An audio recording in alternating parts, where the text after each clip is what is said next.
Good evening, everybody. This is Matt Decker Creations, and I am here today with Mr. Greene. We're going to be doing a moderately in-depth, low spoilers character creation overview. Hello. To start with, I think we should watch all of the origin character videos. What do you think? Let's do it. Let's click on Asterion here. Just before we watch the video, we have the text. After 200 years serving a cruel master, the vampire spawn Asterion is finally free. Free to walk in the sun, free to chase power, and free to take revenge. His default class is Rogue, and he is very much on the dexterity and mental stats side of things. His high elf ability is Firebolt. He also gets the various high elf proficiencies. Let's watch the introduction.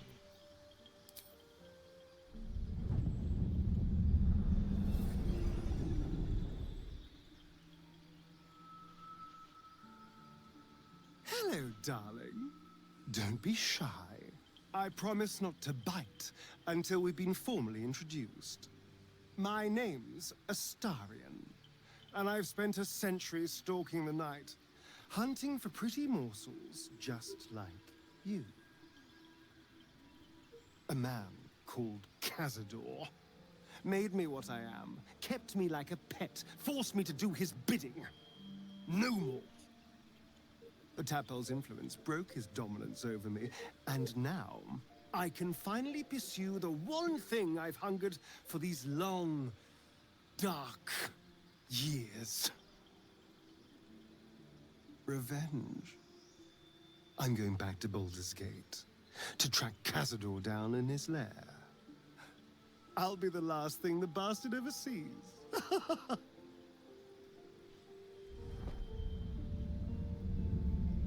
His voice actor is pretty talented at making him be incredibly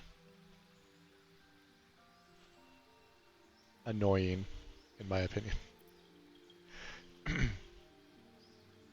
As a vampire spawn, he has occasional abilities such as Bite to gain hit points and injure enemies. I couldn't watch the video, I'm sorry, because it's locked for me. Because I have clicked on it. Because you're clicked on it, yep. Yes. So let me click on Lae'zel or I'll click on Custom. Select Asterion if you want to watch the video. I'll talk about Asterion for a bit.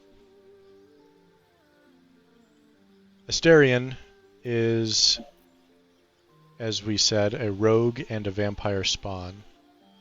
In Dungeons and Dragons, vampire spawn are what you get when a vampire kills somebody and raises them up as a vampire. They are not full vampires in their own right unless they are allowed to feed from the master. And we're gonna bust him. We're gonna bust him out. In theory, and we said low spoilers, so I'm not going to go too into this. I was hoping to spoil all kinds. It's not no spoilers. It's low spoilers. So Asterion can, in theory, eliminate his former master and ascend to being a full vampire, which should unlock a number of abilities. How that happens and what the ramifications are, we will not address here. We have no idea. His gameplay tends to lend itself toward typical skullduggery, not so much social aspects, but exploration and sneakiness.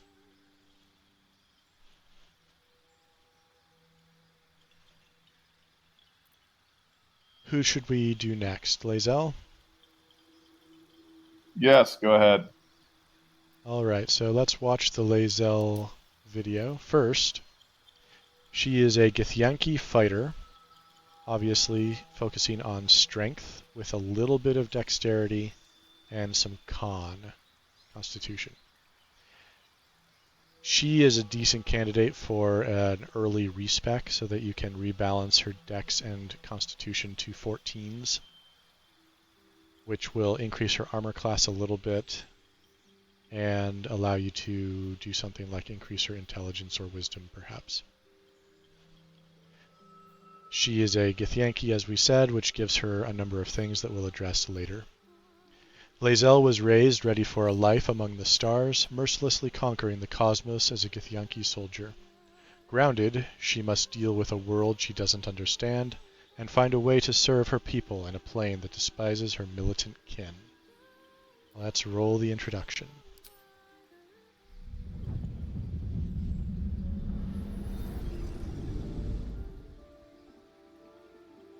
Since I was born in the cold reaches of world space, I have known but one purpose. To wield a silver sword and ride a red dragon in service of my regent, the Githyanki Queen Vlaakith. My first step on this path is to slay a mind flayer and bring its head to my queen.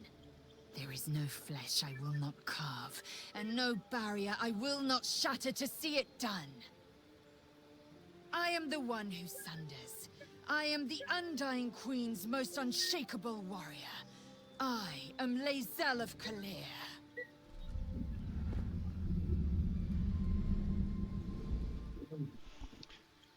Interestingly, she starts out with some very nice armor, being half plate. It's a little more substantial than most. Oh of yeah, the I didn't others. replace that for quite a while, definitely. I have switched to custom, so you can feel free to play the video. Oh, that's okay. I went ahead of you. Ah, okay. And I think I can guess basically what it's going to say about these guys. Lae'zel is, as we've said repeatedly, a Githyanki, which there is a heavy Mind Flayer and Githyanki presence in this game, making her have some she's plentiful interactions early and often. Definitely useful.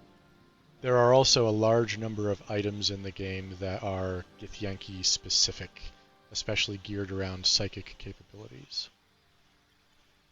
Do you have anything to add about her? I mean, that the Githyanki geared items lasted about 30 minutes of gameplay till I found a better one, but there are some pretty cool, and she can jump farther than normal characters, right? She has strength that's pretty high, which allows her to jump farther. I And thought she has the racial jump spell. Yeah, yes. Yeah, there you All go. Githyanki get But Mage she Hand, can- Jump, she and can- Misty Step eventually. She can get to places that sometimes I can't. I mean, besides using potions of fly or whatever, I couldn't get to. As a default fighter, if you are interested in playing around with the mechanics, I would recommend Battle Master. But if you want her as a third or fourth character in a party, you might run Champion and just go for raw hitting stuff until it dies.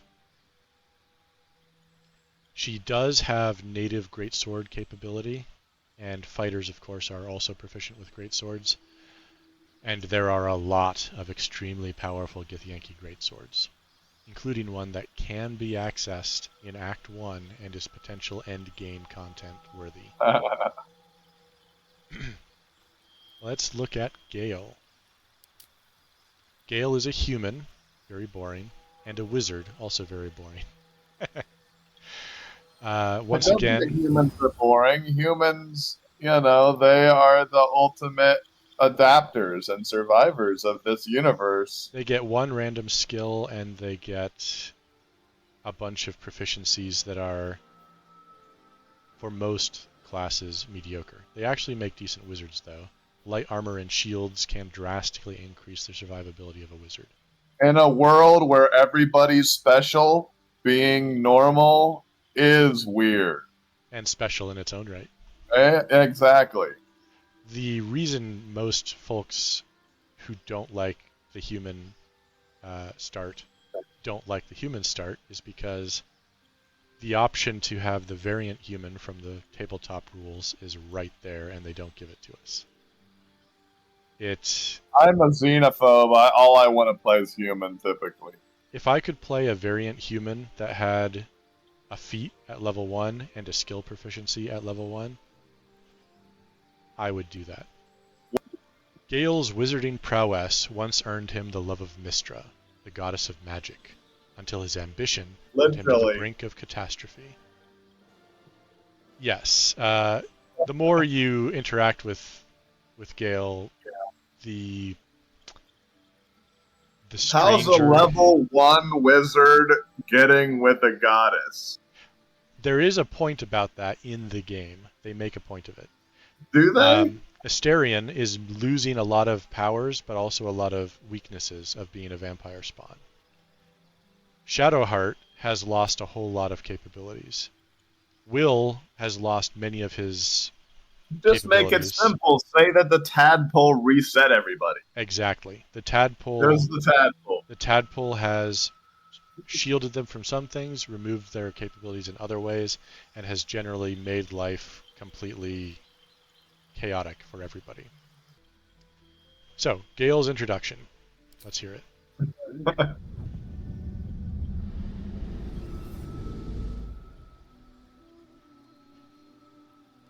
Well met, stranger. You find yourself in the presence of the renowned wizarding prodigy, Gale of Waterdeep. Please, no need to be intimidated. My virtuosic talents once caught the eye of the goddess of magic herself, Mystra, who named me her chosen, and her lover. Thanks to a slight miscalculation on my part, that relationship eventually soured, as did the greatest of my powers.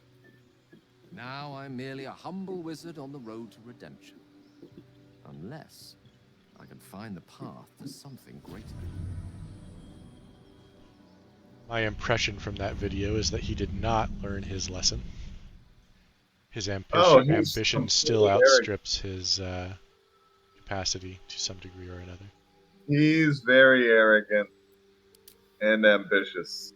So, if you'd like to watch Gale, or have you already? Oh, I can guess everything that it's saying. I looked ahead a little bit. So, Gale is by default a wizard.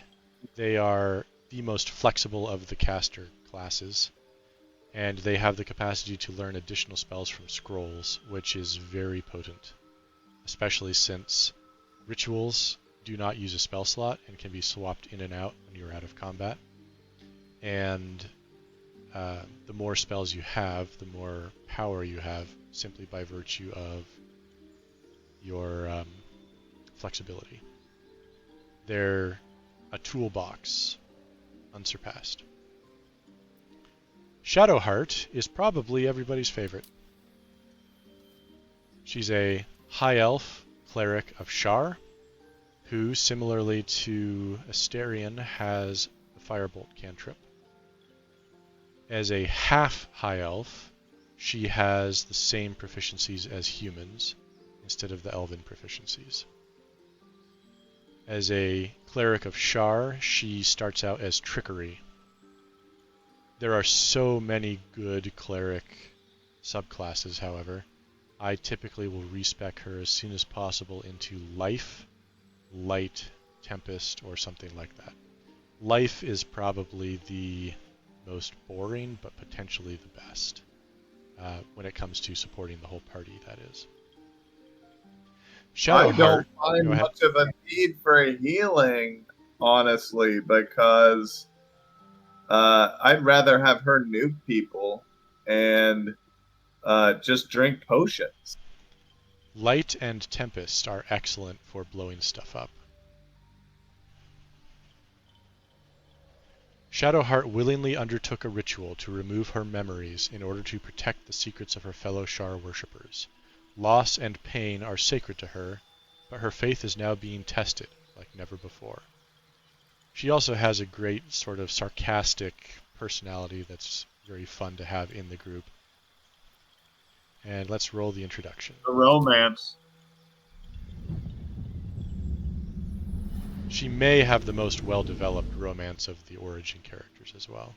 My name is Shadowheart, loyal servant of Shah, goddess of darkness and loss. There is little more I can tell you than that. My Lady Shah tasked me with a mission of such secrecy that I surrendered great swathes of my memory in order to safeguard the knowledge of it.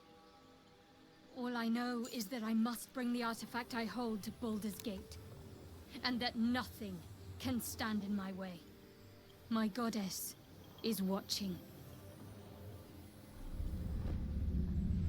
She has quite a bit of ambition, but limited ability to pursue it because of the gaps in her memory. And those gaps predate the tadpole infestation.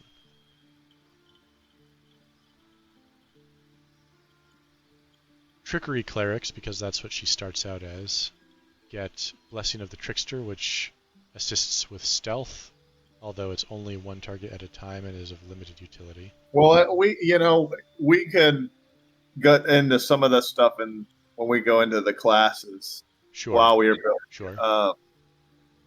So let's go through the character introduction so we can get to some of the classes. Well, Will is next up, and he is a human warlock.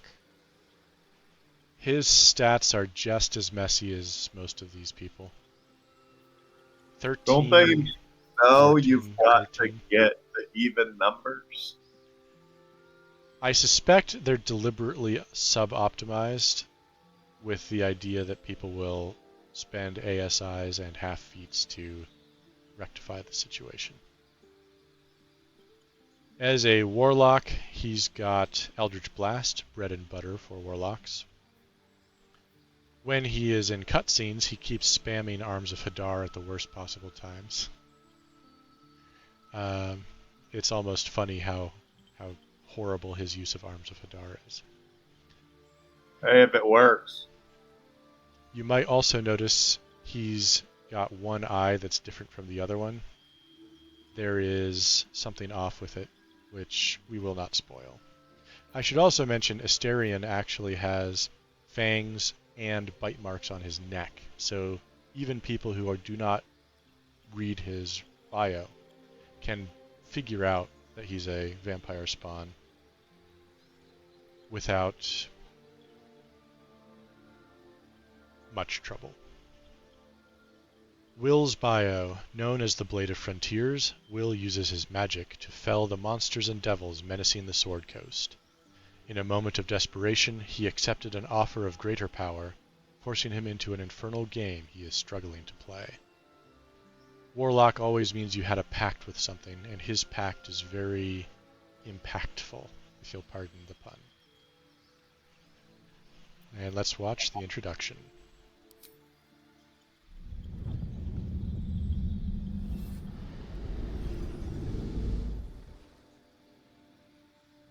"7 years ago, I was exiled from Baldur's Gate, the city I call home. My name is Will, but the people of the Sword Coast call me the Blade of Frontiers, champion of the meek, defender of the innocent. The truth isn't quite so simple, but they're right about one thing. I hunt monsters, and I always catch my prey. My latest target is a devil, and I'm right on her tail. Once I'm through with her, she'll never escape the fires of the first hell."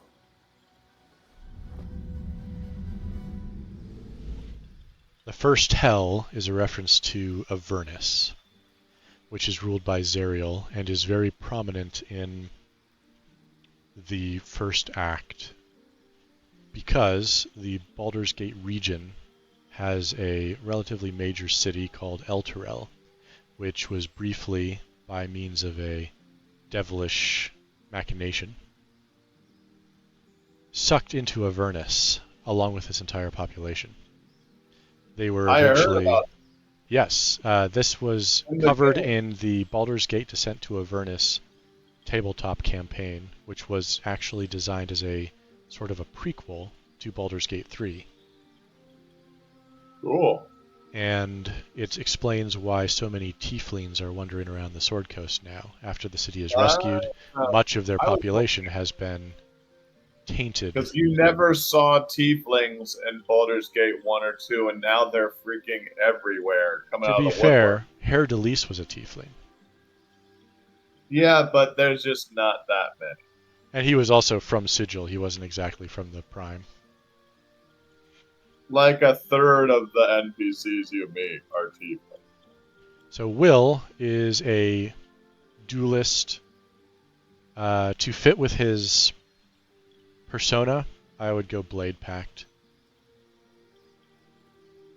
That's what I did, but I never used them after I got other options. His personality is also very try-hard and more than a little Yeah. hypocritical, in my opinion. If I can't romance them, I'm not interested.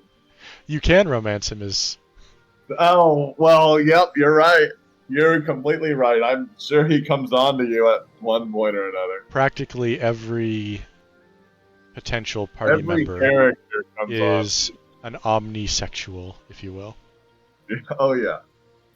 They're down for whatever. So speaking of hunting a devil, I believe he's hunting a one-horned devil. And look who this is. Karlach, the one-horned Zerial tiefling. Karlach has escaped 10 years of service in the Hells with nothing but the axe on her back, and the infernal engine blazing furiously where her heart used to be. You can see it in her character model. She is a barbarian. They tend to excel at taking hits without going down. They can also, if you build them for it, be devastating in hand-to-hand combat. Her personality is very interesting and quite different from Shadowheart or Lae'zel. I would say she might be my second favorite of the origin characters after Shadowheart. Let's see her introduction.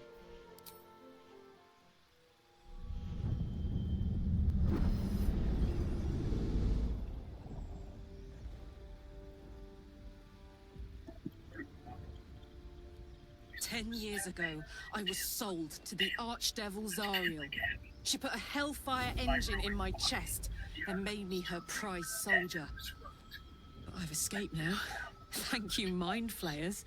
And I've got a few scores to settle. If this engine doesn't burn me to ash first, I'll need people I can trust. An infernal mechanic, and a serious amount of luck. But you know what? I'm not worried. After 10 years in the Hells, I can take on anything. I've got my chance at freedom, and believe me, I'm going home." She's also perhaps the most sympathetic of them all, because it wasn't her fault, from what I can tell, what happened to her. And she is striving for liberty. And not so that she can indulge herself like Astarion. And I don't know, man. She's willing to risk blowing up just to get to chill and hang out and have fun. yes, but that's not to indulge herself. It's because she's never been able to chill, hang out, and have fun. That sounds like Astarion- she's indulging herself. Astarion is an aesthete, perhaps, if you want to be polite. I would call him thoroughly corrupt. Karlach is more on the innocent side of the scale. At least in my experience. Well, we're turning Shadowheart evil, and I'm gonna romance her. Very good. This brings us to the one that I'm going to play as this round. The Dark Urge. You remember nothing but a path paved with blood. Unimaginable cruelty whispers to you from within. Can you escape it? Would you even want to? The default is, of course, a white dragonborn sorcerer. It looks very snazzy. And if you go draconic sorcerer, you can get two-tone look to the scales that is absolutely brilliant. But I'm going to have a different thing in mind. Let's watch this introduction.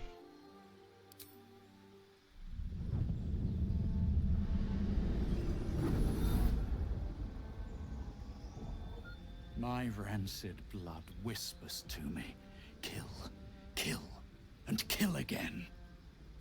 My ruined body yearns to reap death in this world. And when this foul urge calls, it possesses my whole being. Injured, beyond repair. I know nothing besides this. I must resist the dark urge, lest it consume my mind. I must discover who I was, and what happened to me, before my twitching knife hand writes a tragedy in blood.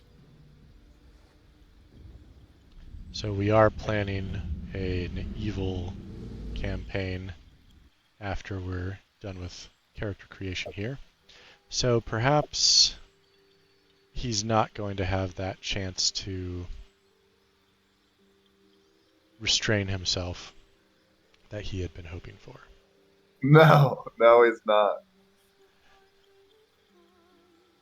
One thing to note is that the Dark Urge, unique among the Origin characters, has a fully customizable appearance and class from the beginning. The others can be respec'd, they can have their class and ability scores and everything changed, but their appearances are all locked.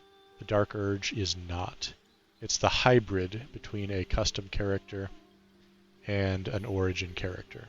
It does have a fixed background, Haunted One, which provides medicine and intimidation proficiencies, which are potentially useful.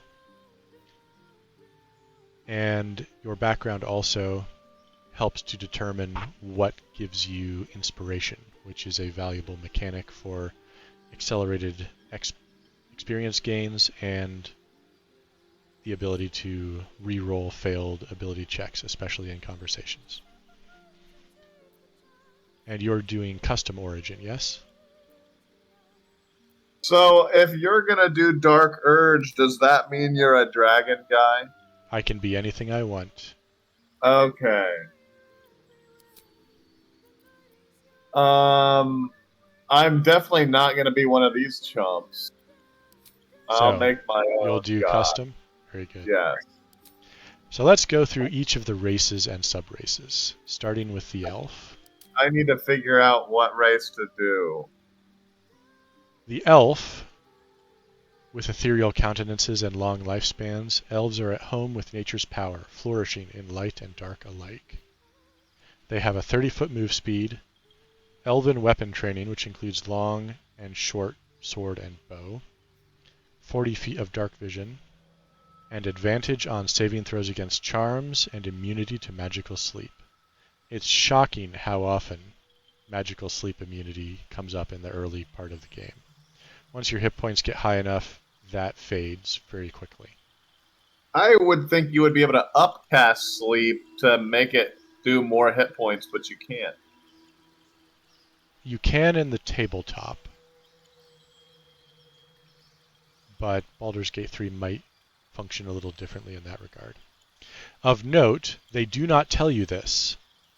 Elf gets perception proficiency automatically. That's useful. Together with the weapon proficiencies, makes Elf a very strong basic chassis.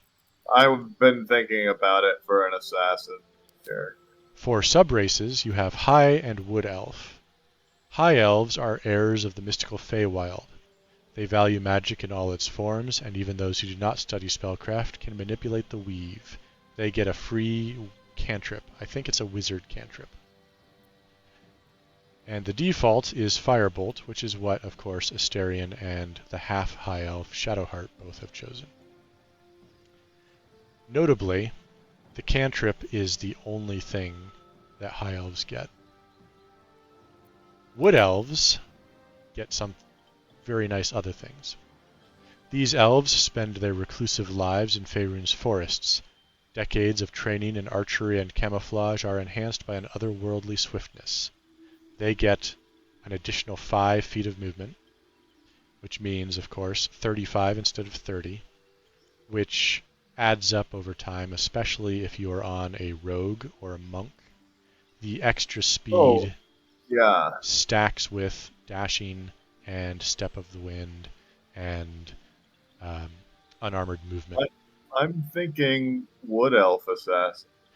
The second thing they get is automatic stealth proficiency, which allows, for instance, a rogue to put their proficiencies elsewhere. Yeah. That is 2 bonus proficiencies and boosted speed, and they're both good proficiencies. Perception is very important for exploration and for conversation, and stealth is key to certain kinds of playstyles. Wood Elf is potentially my favorite racial pick, at least for any character who is interested in stealthiness. I'm gonna do the assassin and do a Wood Elf, I believe. If we look at the Tiefling, descended from devils of the 9 hells, Tieflings face constant suspicion in Faerun. Thankfully, their arcane abilities make them natural survivors. Basic features include 30 feet of movement, 40 feet of dark vision, and resistance to fire damage. Resistance meaning they take half damage rounded down, I believe. By itself, that's okay. Dark vision and hellish resistance are solid. But then you get the subrace. Asmodeus Tieflings get a cantrip, produce flame. Bound to Nessus, the deepest layer of the hells, these Tieflings inherited the ability to wield fire and darkness from the Archdevil Asmodeus' infernal bloodline. I believe they might get the ability around level 3 to cast darkness once per long that'd be rest. Mephistopheles Tiefling. Descended from the Archdevil Mephistopheles, these Tieflings are gifted with a particular affinity for arcane magic. They start with Mage Hand, which is a once per long rest summons that is useful in combat, less useful in exploration than it would be in the tabletop where things are much more free form. They also get a spell cast that they can unlock as they level up. I am not particularly familiar with it, so I can't say offhand which one it is. I could look it up on D&D Beyond perhaps, but I'm fine in my ignorance. I don't know who would necessarily pick Mephistopheles Tiefling. If you're going to be an arcane caster, you're probably picking up Mage Hand if you want it already. Zerial Tieflings are more combat-oriented. Tieflings from Zerial's bloodline are empowered with martial strength and can channel searing flame to punish their enemies. They get Thaumaturgy, which you can use as a toggle in dialogue to give yourself advantage on intimidation and performance checks. It is a very good cantrip to have. I didn't realize. In addition, as they level up, they get Searing Smite, which is a once per long rest. We're going to be doing a lot of intimidating, so... Yes.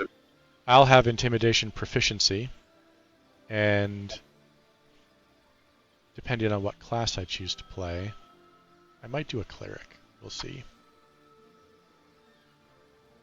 It would be sort of fitting to do a cleric of Baal, perhaps. I could become the assassin, and you could be the cleric. Yes. So of the 3, I would choose Zerial for anyone who plans to be a melee-focused build. Paladins especially, there's a lot of synergy there. I would choose Asmodeus.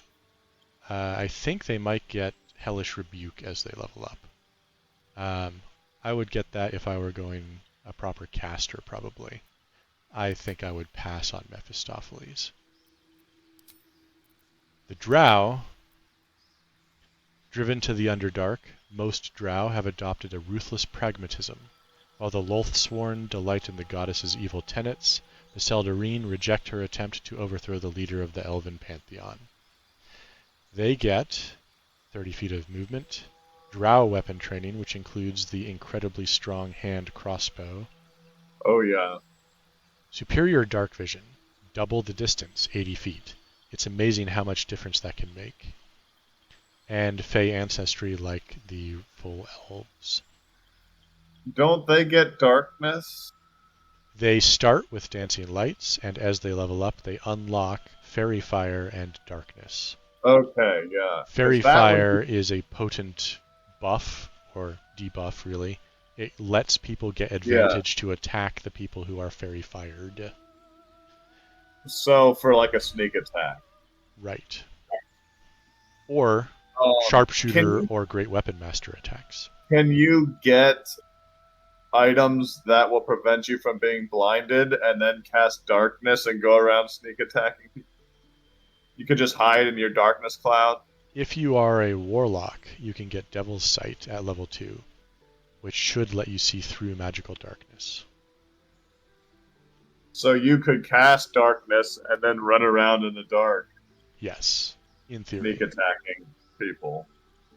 I have heard about people who tried to build an entire party around that mechanic, and it worked sometimes, but the mechanics were iffy.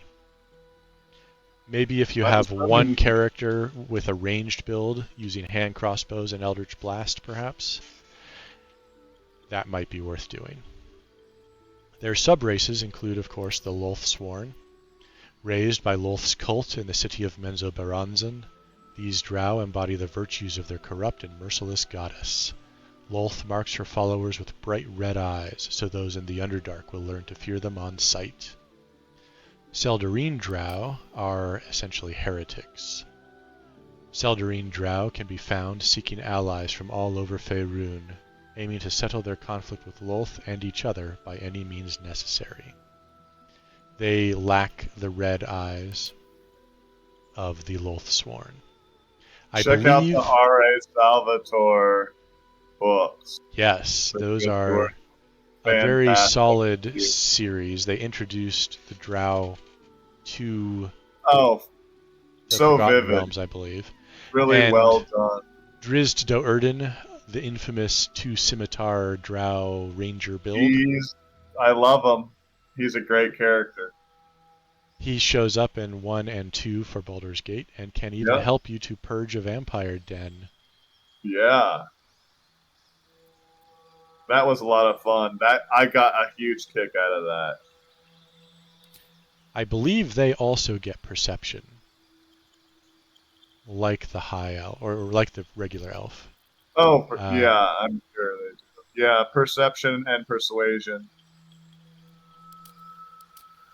I don't think they get persuasion. Just perception. Wait, isn't it just proficiencies over here? Yes, that's part of the default selection. Oh, the default. They picked me on the default. Okay. You have to be watchful. I don't know why they don't show the things you get as you level up, higher level unlocks.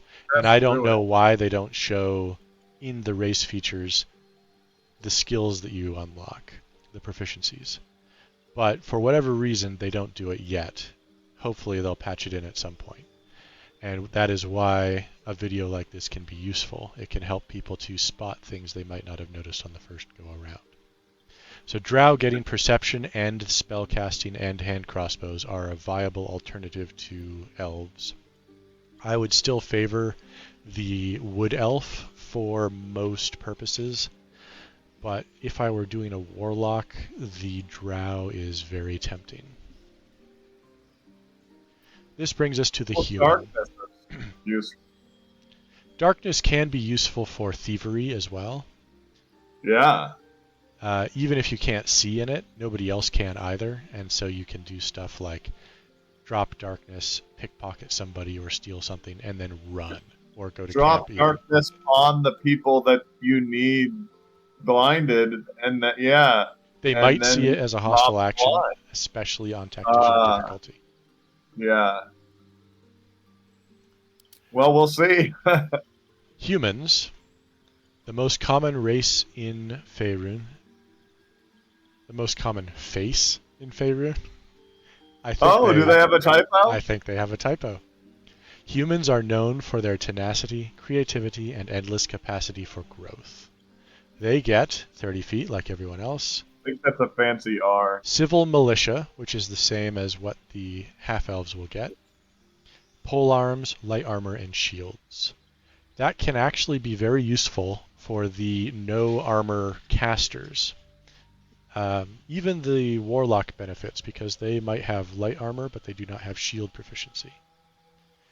That said, polearms and shields are mostly mutually exclusive. You can do spears and shields, but you cannot do pikes, halberds, or glaives with a shield. So you're most likely to pick spellcasting one or two of the halberd. proficiencies and focus on those. Yes, you could spellcast with pikes, halberds, and glaives. I've just been rocking a staff the whole time because that's what wizards are supposed to have. There are also a number of useful staves that increase your spell save DC, which is a vital element to any spellcaster. Oh yeah, spell save and spell attack, dude. There's some really good stats. Yes. Save, whatever. They also get human versatility. You get to pick one free skill, and you get 25% increased carrying capacity. That's obviously better if you're doing something that has high strength already. A barbarian who goes bear totem and is a human can have 125% bonus carrying capacity on top of whatever his already high strength gives him. I'm not convinced that the carrying capacity is worth it because you can have up to 3 other party members. Just send stuff to camp. And yes, send things to camp, mark them as wares, put them in a box, pick the box up when you want to go shopping. Human is the one that I have the most complaints about. If they would simply give them a feat or an ASI at level 1, that would make them a very strong choice, especially compared to some of the things we're about to run into. Because next on the list is perhaps the single most broken race in the game, Githyanki. They look like skeletons. They're ugly, and you can do hilarious things with their aesthetic. I have a game where I'm literally playing the Grinch. Green with the spiky hair that goes up to a You point. get him at a the red top. helmet with a tassel. Maybe make him a pet class and give him a wolf. Yeah.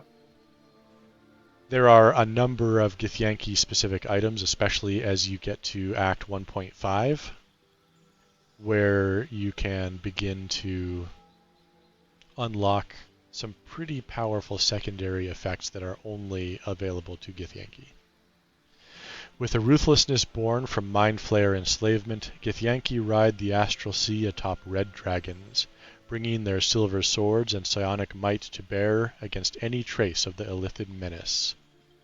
I believe their history includes that they were effectively human slaves of the mind flayers, who were bred and mutated by the efforts of the mind flayers in order to make a more psionically capable servitor race. Unfortunately for them, they became too psionically capable and staged a rebellion led by Gith. There were 2 disciples who had a dispute over which direction to take their people. The Githyanki were the martial and warlike ones who hate everyone who's not a Githyanki. And the Githzerai are the isolationist, Zen-based, monkish types who focus on honing their psionic craft. But that's not in this game. Right, that is not available. Sadly, if they had made Gith with Yankee and Zerai as the subraces, that would have been fascinating. especially visiting Githyanki areas as a Githzerai, imagine the dialogue possibilities. They get 30 feet of movement and light and medium armor and short, long, and great sword proficiencies. Those are all excellent. They make very good gishes. Gish being a Githyanki term from very early in D&D's history for a hybrid spellcaster melee fighter. They love their two-handed swords. The silver sword, mentioned both in the description here and by Lae'zel, is sort of the signature weapon of the elite of the Githyanki. They also get a cantrip, Mage Hand, psionically. It's an invisible Mage Hand, notably. Oh.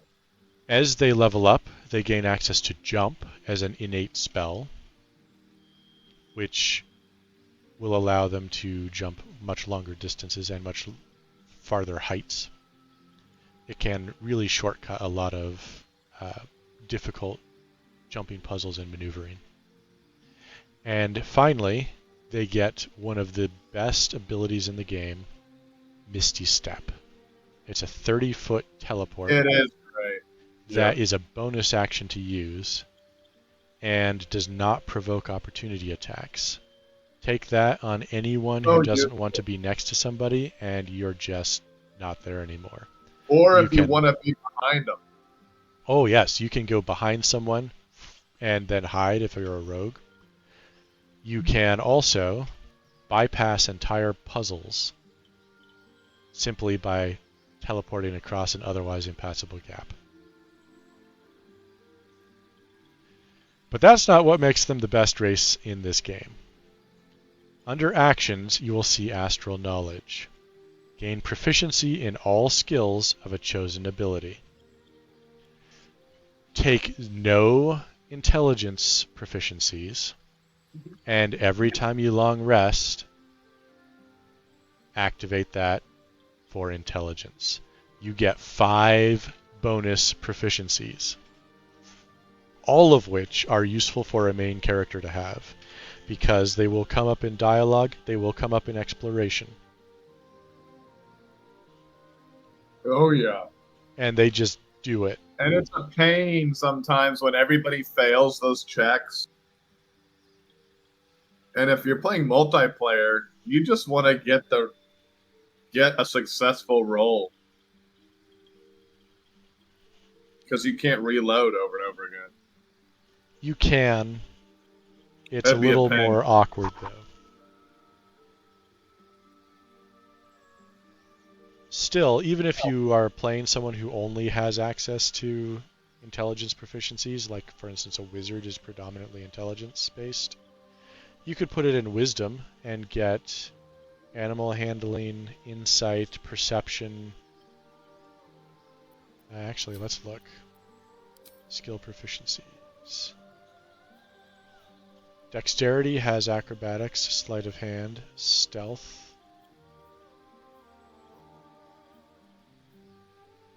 Charisma, of course, has persuasion, performance, intimidation, deception. Wisdom has survival, perception, medicine, insight, animal handling.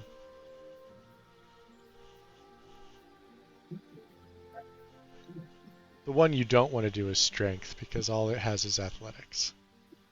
I would suggest that intelligence is the most powerful because it has all of the knowledge abilities and investigation.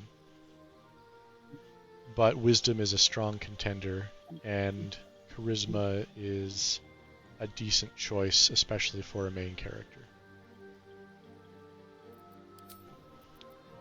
Let's look at the dwarf now.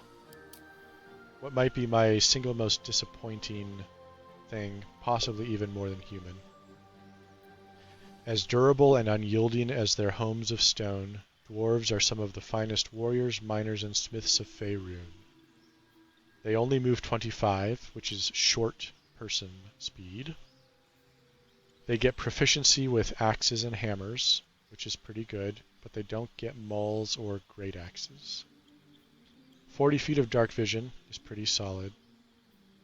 And advantage on saving throws against poison and resistance to poison damage is very nice. Poison and fire are the two most common things, and the fact that poison resistance also gives you advantage on the saving throws is an extra boost. So the base kit is pretty strong, especially for somebody who doesn't get weapon proficiencies. Except you don't really care about weapon proficiencies unless you're building these weapon proficiencies, unless you're building strength. And most of the people who are building around strength will have the weapon proficiencies they need. And the sub-races are extra disappointing. Gold dwarves, or hill dwarves. These dwarves are known for their confidence and keen intuition. The culture of their deep kingdom values family, ritual, and fine craftsmanship. And what do they get for all that? 1 hit point per level. The shield dwarf, or mountain dwarf. Great losses in ancient wars against goblins and orcs have led these dwarves to adopt a cynical mindset, but they will endure anything to restore their ancestral homelands. And what do they get for that? Light and medium armor proficiency, something the Githyanki already have. In 5th edition tabletop, with the Tasha's alternate rules, you can substitute proficiencies. And it is actually very beneficial to have a whole list of proficiencies that you can substitute, because it means you can then get proficiencies in a lot of tools and other useful things. Absent that ability, unless you are playing a short, slow-moving spellcaster who gets no access to armor proficiencies, you're probably not going to want to roll with a shield dwarf. There are more options for the gold dwarf because of the hit points. And here's the real kicker. Dwarger. Once enslaved by the Eldritch Mind Flayers, Dwarger adapted to freedom with harsh practicality. Their cold demeanors and gift of stealth are well known throughout the Underdark. They get double the dark vision, and they get advantage on saving throws against illusions and charms and paralysis. But what they don't tell you here is they also get Dwargar spellcasting. I believe they unlock invisibility at will. I could be incorrect about that. It might be limited to some degree in this game. But I think it's at will, making them hilarious for anyone who wants to pretend to be a rogue without having to be a rogue. They also will get enlarge reduce. I think that one is once per long rest, which for a melee or a sneaky person, either way, is a good call. Dwargar embarrass the gold and shield dwarfs. There's no comparison. They also will have interesting and unique conversation options, much like the Drow do, and the Githyanki for that matter. If I had to pick a dwarf for most purposes, I would probably go with a Dwargar. Let's look at the half-elf. They are one of my favorites. Pretty much a strong alternative to the elf. It's all based on what weapon proficiencies you want to have, although they don't get elven perception proficiency, which is a downside. Curious, ambitious, and versatile, half-elves are welcome everywhere, but struggle without a community to call their own. They get a base racial speed of 30 feet. They get the human civil militia proficiencies. They get elven dark vision. And they get Fey ancestry.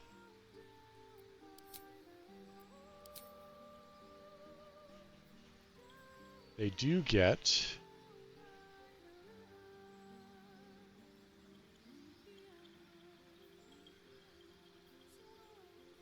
Let's see. Yeah, they do not get any racial skills innately. What they do get is access to 3 sub-races, High, Wood, and Drow Half-Elf. The High Half-Elf gets the High Elf cantrip ability. A touch of the Feywild remains in half-elves with this bloodline, and even those untrained in magic possess a hint of wild power. Wild Magic Sorcerer might be a thematic pairing for that, although the High Elf cantrip does use intelligence rather than charisma.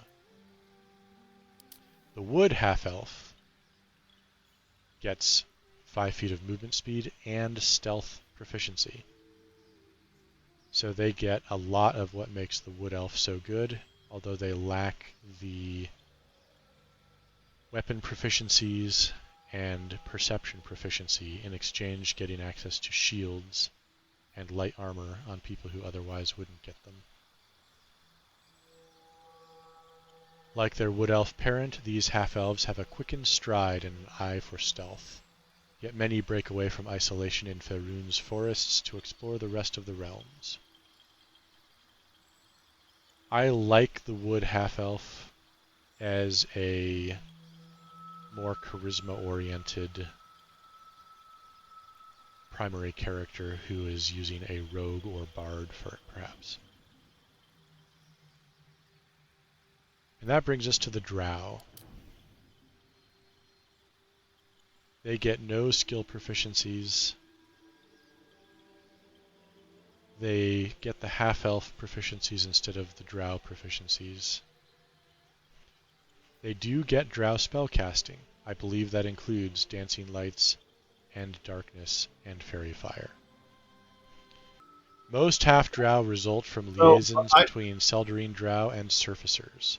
While half-Drow inherited a few magical gifts, they aren't usually raised in the Underdark. They start with Dancing Lights. I think they get the other ones as they level.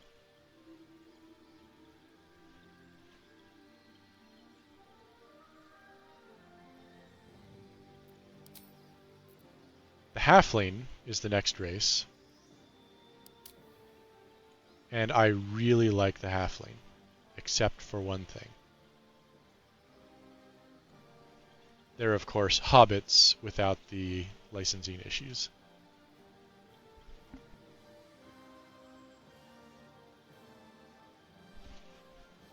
Small yet capable, Halflings prefer the comforts of home and hearth, but their natural luck and dexterity makes them fine adventurers. They have only a 25-foot move speed, but they get the ridiculously powerful Lucky. When you roll a 1 for an attack roll, ability check, or saving throw, you can re-roll the die and must use the new roll. Put this ability together with advantage, and you will almost never miss on anything where you have large bonuses.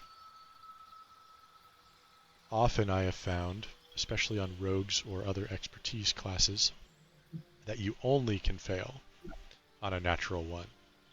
And with advantage on a halfling, that almost never happens. They also get Brave, advantage on saving throws against being frightened. Frightened and the fear effects are devastating in Baldur's Gate 3, the way they've been implemented. And advantage on saving throws against those effects, especially with the ability to reroll 1s, is a very potent defense.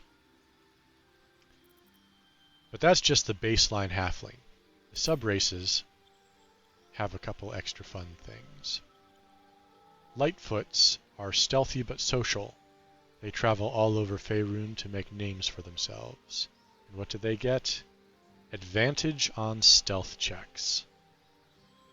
Naturally stealthy lets you forego whole sections of the itemization path, which can free up a lot of equipment slots for other things,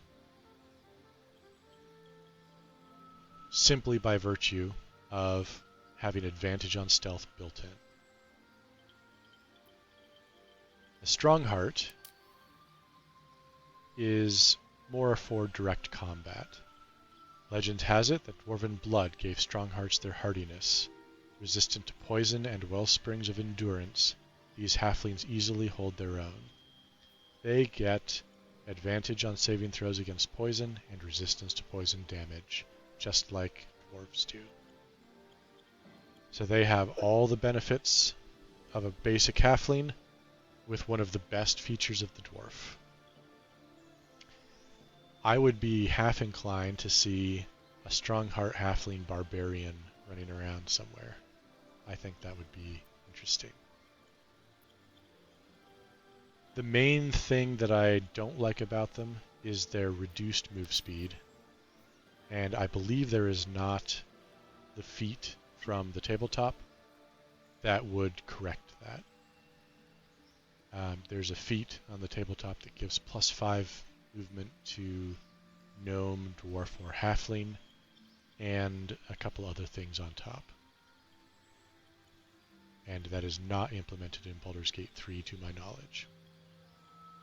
All in all, however, if it were only the lucky ability and nothing else, the halfling would still be very strong. I think the Githyanki still edge them out, but even accounting for their slow movement, halflings are a good pick. You have any thoughts on halflings? Have you tried one yet? No, and I don't know.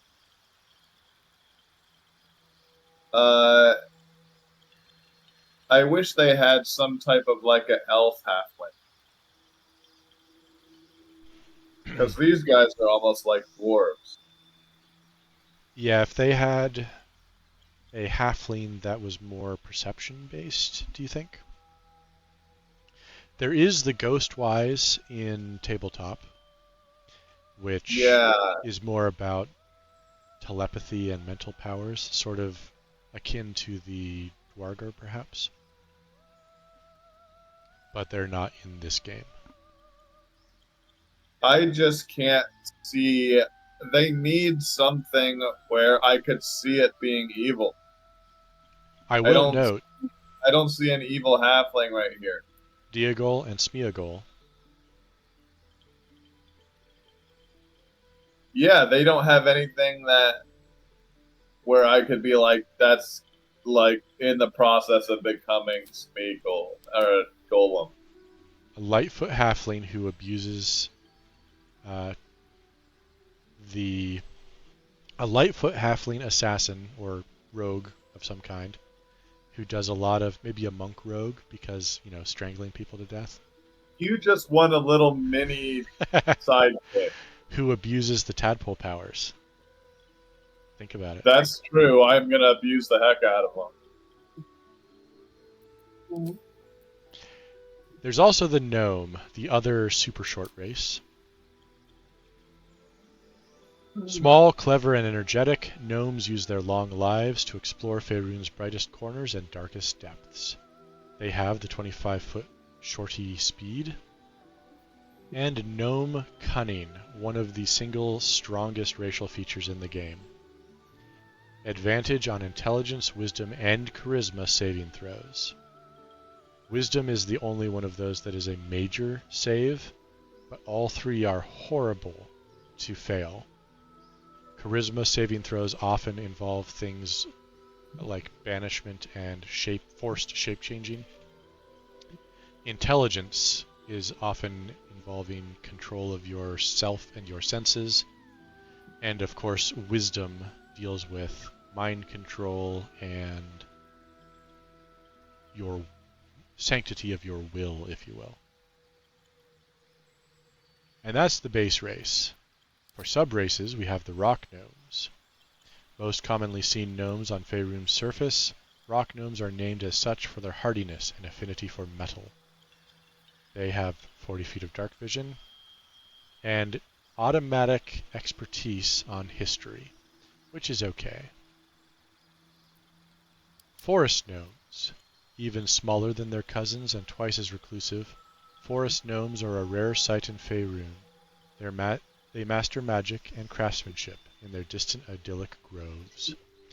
They get Speak with Animals, which lasts until a long rest and is not concentration.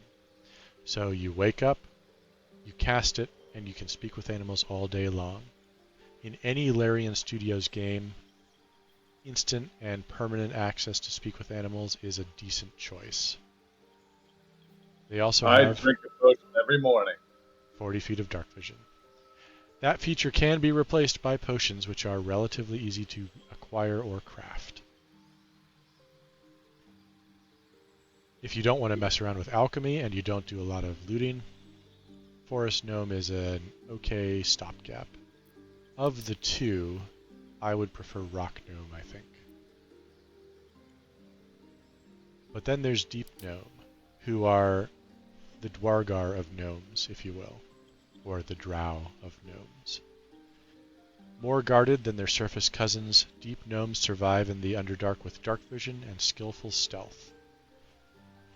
They have double dark vision, superior dark vision, 80 feet instead of 40. And they get advantage on stealth checks.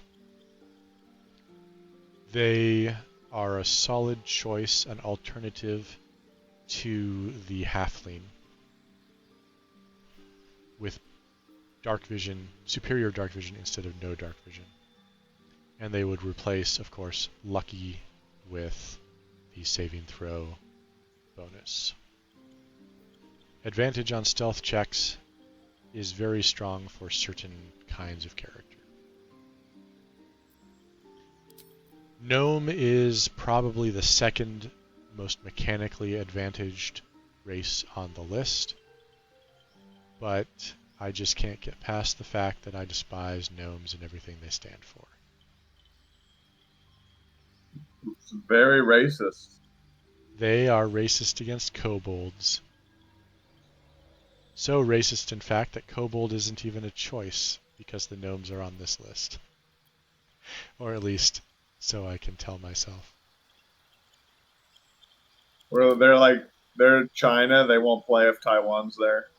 Pretty much, yes. There are stories in many of And we just lost our Chinese viewers. There are stories in the lore for many D&D settings about kobolds being peaceful and inventive and useful to have colonizing the undercroft of your city. They will clean and police the sewers. Yeah. Yep. They'll make sure everything's working. Oh, spoiler alert, you see sewer kobold, and they don't necessarily have to be hostile. Yeah. And if a gnome group moves into a city, what's the first thing they do? Murder all the kobolds in the Undercity. There's a reason why the two races and then are the shit piles constantly up. at war. Yes. And then the gnomes will charge the city fathers through the nose to repair the stuff that the kobolds were doing for free. I'm perhaps being a little unfair, but... That's a racial trope, Matthew. Yes.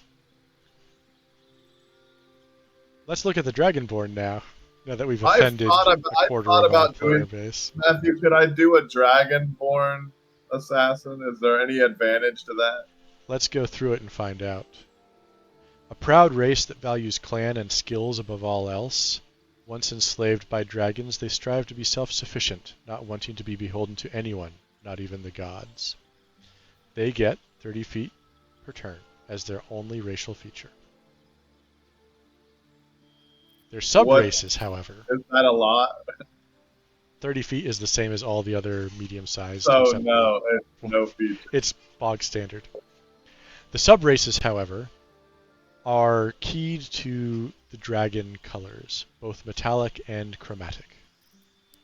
Black, blue, brass, bronze, copper, gold, green, red, silver, and white. Each color includes 2 features: a breath weapon and an ancestry. The color determines the element. There are, I think, 3 fire. The brass, the bronze, and the red, or the red or the gold? Or... Brass, gold, and red are fire. Bronze and blue are lightning. Copper and black are acid. Silver and white are cold. And you'll note that green, being evil, is the only one that has poison. There is no poison metallic dragon.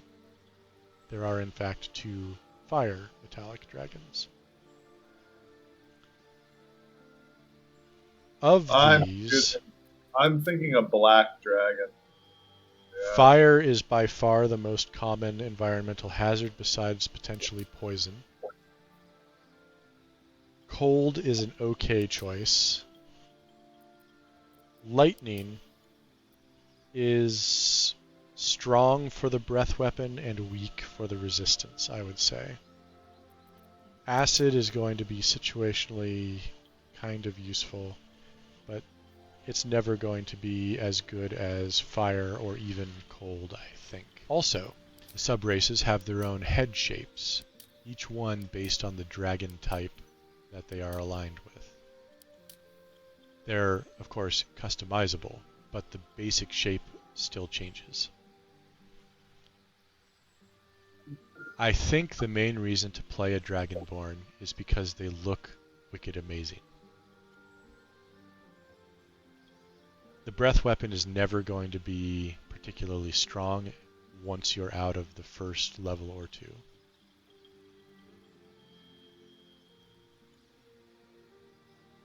And the resistance you can probably get from other sources if you really need it.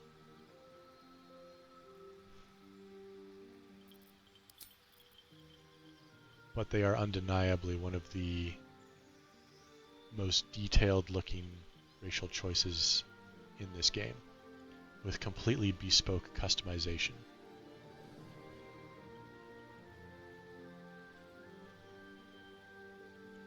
Should we move on to the half-orc?